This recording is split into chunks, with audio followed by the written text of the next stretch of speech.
Praise the Lord. அப்போஸ்தலனாகிய பேதுரு எழுதின பொதுவான முதலாம் நிருபம் 3ஆம் அதிகாரம். அந்தபடி மனைவிகளே, உங்கள் சொந்த புருஷர்களுக்கு கீழ்ப்படிந்திருங்கள். அப்பொழுது அவர்களில் யாராவது திருவசனத்திற்கு கீழ்ப்படியாதவர்களாய் இருந்தால் பயபக்தியோடு கூடிய உங்கள் கற்புள்ள நடக்கையை அவர்கள் பார்த்து போதனையின்றி மனைவிகளின் நடக்கையினாலேயே ஆதாயப்படுத்தி கொள்ளப்படுவார்கள்.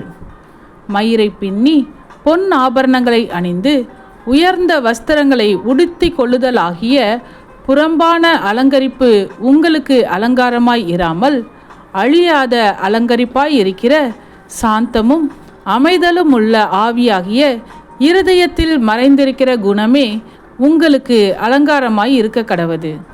அதுவே தேவனுடைய பார்வையில் விலையேற பெற்றது. இப்படியே பூர்வத்தில் தேவனிடத்தில் நம்பிக்கையாய் இருந்த பரிசுத்த ஸ்திரீகளும் தங்களுடைய புருஷர்களுக்கு கீழ்ப்படிந்து தங்களை அலங்கரித்தார்கள். அந்தபடியே சாராள் ஆபிரகாமை ஆண்டவன் என்று சொல்லி அவனுக்கு கீழ்ப்படிந்திருந்தாள்.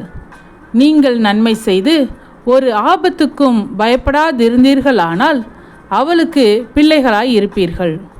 அந்தபடி புருஷர்களே, மனைவியானவள் பலவீன பாண்டமாய் இருக்கிறபடியினால் உங்கள் ஜெபங்களுக்கு தடை வராதபடிக்கு நீங்கள் விவேகத்தோடு அவர்களுடனே வாழ்ந்து உங்களுடனே கூட அவர்களும் நித்திய ஜீவனாகிய கிருபையை சுதந்திரித்து கொள்ளுகிறவர்களானபடியினால் அவர்களுக்கு செய்ய வேண்டிய கனத்தை செய்யுங்கள். மேலும் நீங்கள் எல்லாரும் ஒருமனப்பட்டவர்களும் இரக்கமுள்ளவர்களும் சகோதர சிநேகம் உள்ளவர்களும் மன உருக்கம் உள்ளவர்களும் இணக்கம் உள்ளவர்களுமாய் இருந்து தீமைக்கு தீமையையும் உதாசனத்துக்கு உதாசனத்தையும் சரிகட்டாமல் அதற்கு பதிலாக நீங்கள் ஆசீர்வாதத்தை சுதந்திரித்து கொள்ளும்படி அழைக்கப்பட்டிருக்கிறவர்கள் என்று அறிந்து ஆசீர்வதியுங்கள்.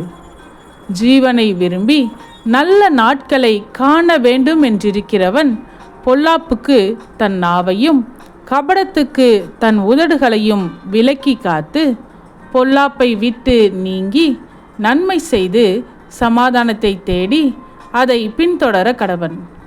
கர்த்தருடைய கண்கள் நீதிமான்கள் மேல் நோக்கமாய் இருக்கிறது. அவருடைய செவிகள் அவர்கள் வேண்டுதலுக்கு கவனமாய் இருக்கிறது. தீமை செய்கிறவர்களுக்கோ கர்த்தருடைய முகம் விரோதமாய் இருக்கிறது. நீங்கள் நன்மையை பின்பற்றுகிறவர்களானால் உங்களுக்கு தீமை செய்கிறவன் யார்? நீதி நிமித்தமாக நீங்கள் பாடுபட்டால் பாக்கியவான்களாய் இருப்பீர்கள்.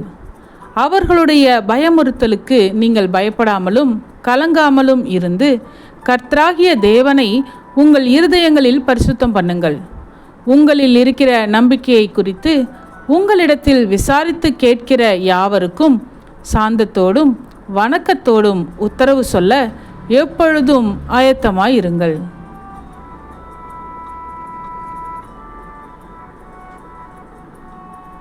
கிறிஸ்துவுக்கேற்ற உங்கள் நல்ல நடக்கையை தூஷிக்கிறவர்கள் உங்களை அக்கிரமக்காரர் என்று உங்களுக்கு விரோதமாய் சொல்லுகிற விஷயத்தில் வெட்கப்படும்படிக்கு நல் மனசாட்சி உடையவர்களாய் இருங்கள்.